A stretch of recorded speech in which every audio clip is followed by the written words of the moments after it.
Hi everyone, it's Food FAQ time. Yay! Well, welcome back in, and today we're continuing our third and final installment of our Be and Bougie series. That's right. So the first one was braised and bougie. Go back. So good. Delicious. The second one, what was the second one, Keeter? Blue and bougie. That's right. Blue and cheese. bougie. And this one is baked and bougie. This was good. Yes. So today's dessert, I'll let you say it. You're so good at announcing. I am. Thank you for noticing. Today's dessert is pavlova.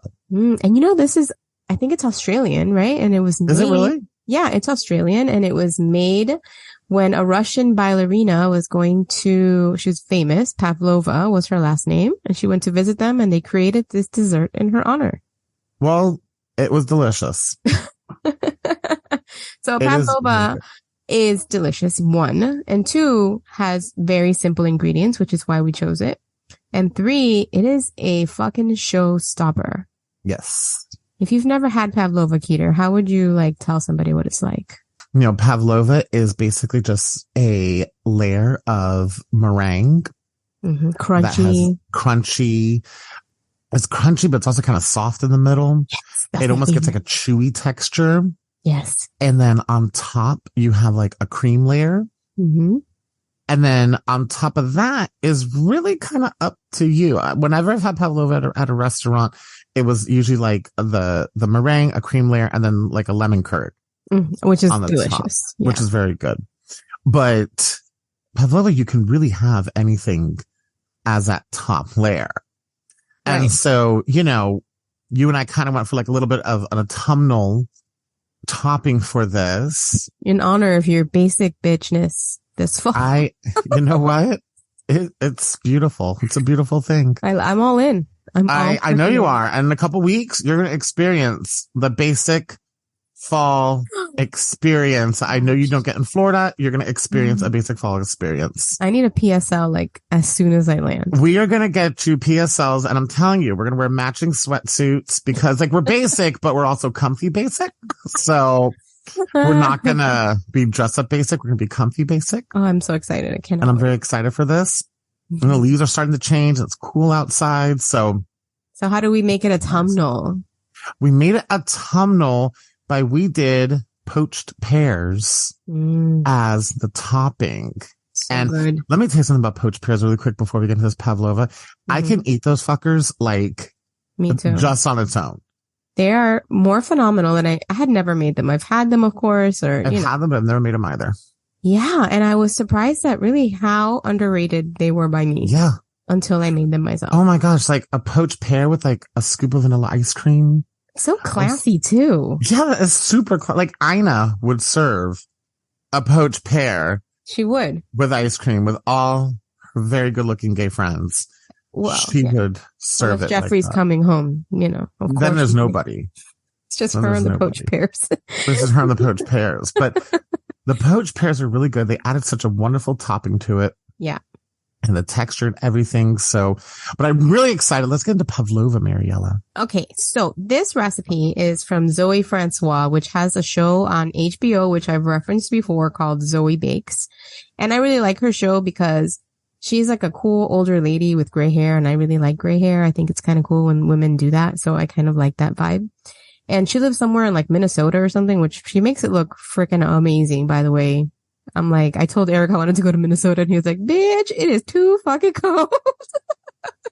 Yeah, Minnesota's. But anyway, she is a pastry chef, and I really honestly had never heard of her until I saw this show. But I saw her make this pavlova, and I was like all in because I didn't realize just how easy it is to make. So you want to go over this recipe with me, Keeter? Let's do it. Okay, so we're going to link it in the show notes, so we're not going to get too precious with the amounts or whatnot, because you can always reference it yourself. But we're going to give you tips and tricks that we found useful along the way. So first off, you need egg whites, right? Because any meringue is made with egg whites, and they need to be room temperature. So how do you do this fast, right? Because I hate waiting for shit to get room temperature, and so does Eric. We're not big believers in room temperature anything. But with this recipe, we decided to honor the room temperature because meringue is a little finicky. So to do it quickly, you get a bowl of warm water and you put your eggs in there for like 3 minutes, 5 minutes, not a long time, and they will be room temp. But what happens at room temperature eggs, Keeter? So what we learned, and I learned the hard way, is so whenever I separate eggs, I literally just crack the egg in my hand and I let the white part just fall out and I have the yolk left in my hand. Room temperature eggs, the yolk is very runny and it will slide right through your hands. Yeah.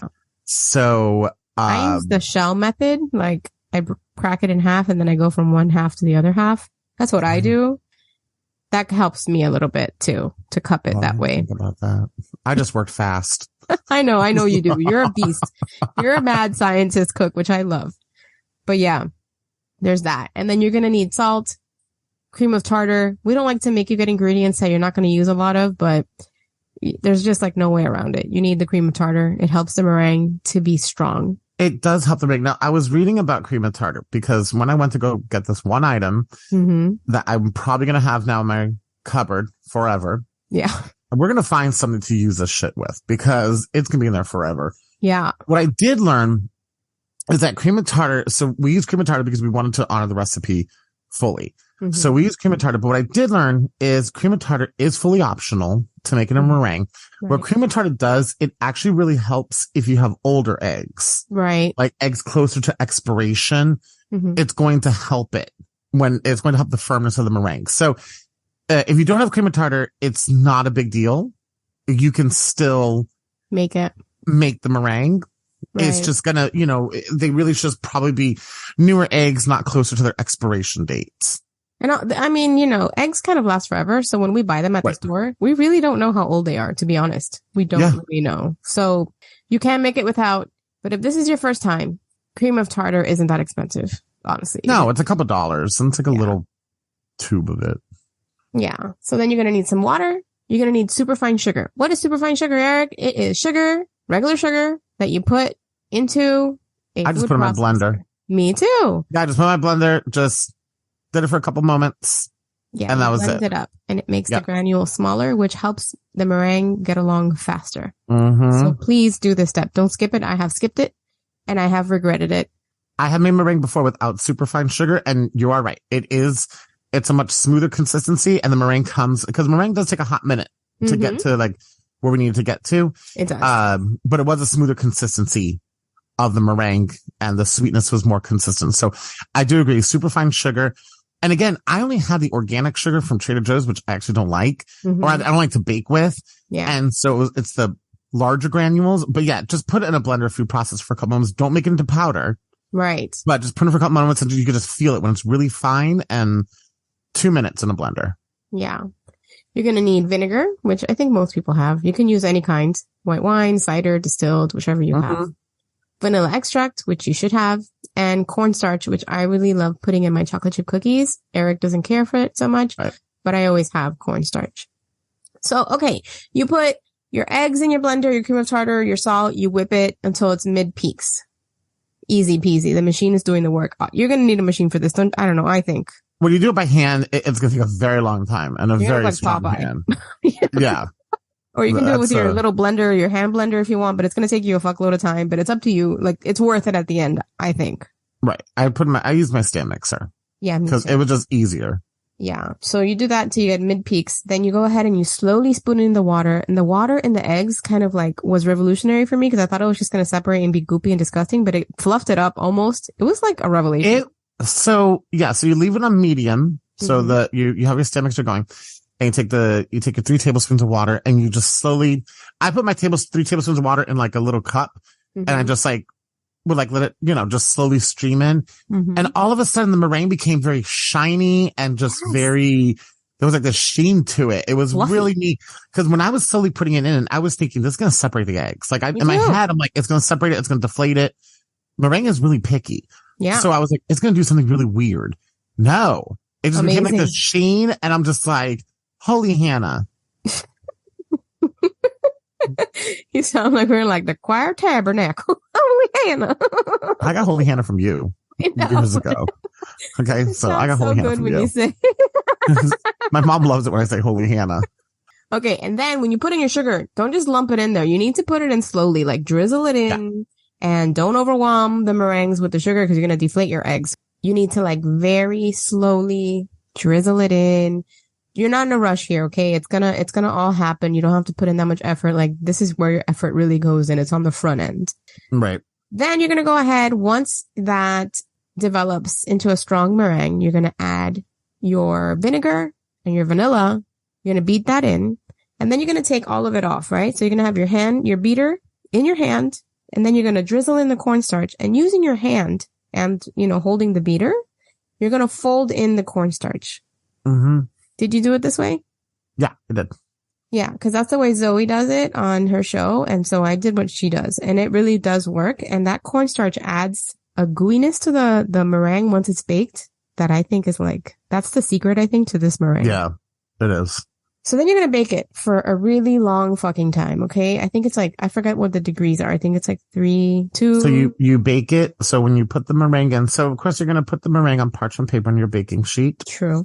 And you're going to form essentially like a ball. Mm-hmm. Mound. 6 inches, like around, she says 6 inches in diameter. I just eyeballed it. Mm-hmm. And you're going to basically form a ball in there. And then you're going to put it in a 250 degree oven for 1 hour. Then you're going to lower the temperature. 275 degree oven for 1 hour. Mm-hmm. Then you're going to lower the temperature to 250 for 45 minutes. And then you're going to turn the oven off for 1 hour. And the key to this is do not open your oven door. Don't do it. It's going to last. It's going to be okay. Yeah. It's Don't hard not to look at it door. too much. Yeah. Okay. Please. So this is the thing, right? When that's happening, all this baking is happening, you're going to be busy with your pears. Okay. So I did 4 pears, which was too many, but you should do too many because then the next day you can eat them, which is delicious. I did 4 pears also. I was reading about pears also. Mm-hmm. And it's recommended to use Bosch pears. Mm-hmm. Because Bosch pears tend to be firmer. These are the larger red ones. Right. You've seen in the store. You don't want an overly ripe pear. Yeah, they need to be hard. So, right. So when you feel the pear, you want it to be under ripe. You don't want it to be ripe yet. True. Yeah. And then I went ahead and I peeled them with my peeler. I cut them in half. I didn't take the seeds out because my pears were too hard to do that with. But if you can, I think it's probably a better idea to seed it. Did you seed yours? No. I think you need to leave the pear completely intact. Oh, true. Okay. So yeah. I'll take your word for it because this is my first time poaching pears. So we had a little bit of as usual, a disagreement about something. I wanted to make my pears with white wine. And you chose to do them with red wine, which I'm glad we did because yours were beautiful and mine were beautiful and very white. And yours had a very dark outside and a paler inside. They were quite pretty and they were pretty for fall too. So I recommend the look of yours was definitely gorgeous. Mm-hmm. But anyway, so this is what you do. It's really super simple. This is what I did. I did 1.5 cups of wine, 2 cups of water, 1/2 cup of sugar, of white sugar, 1/4 cup of brown sugar, 2 star anise, 6 cloves, and 5 little allspice berries. You put that all in there. I put some cinnamon too. Did I say that? You did not. Like a teaspoon of cinnamon is what I had. I didn't have a stick. So I whisked all that together, and then when it started to boil or to bubble, I put my pears in there. And then you just turn them every 10 minutes. Mine took 40 minutes. It took a little while. Yeah, mine did too. Yeah, because mine, I think, were too hard, honestly. But whatever, they will soften. And then that's it. It's a super simple process. And you just got to keep remembering to rotate them. Yeah. You got to rotate them. Otherwise, they won't cook evenly, and you want that because they have a little hump in the back like Eric. Right, that's right. So my pears were a little bit different. Yeah, tell me about yours. So I used an entire bottle of Pinot Noir. Dang, really? I did. Yeah. It was an entire bottle of Pinot Noir. And then I did 1 cup of sugar. Mm-hmm. And I did about 15 little pieces of cloves. I used whole cloves, threw it in there. I used about a little bit less than a teaspoon of allspice.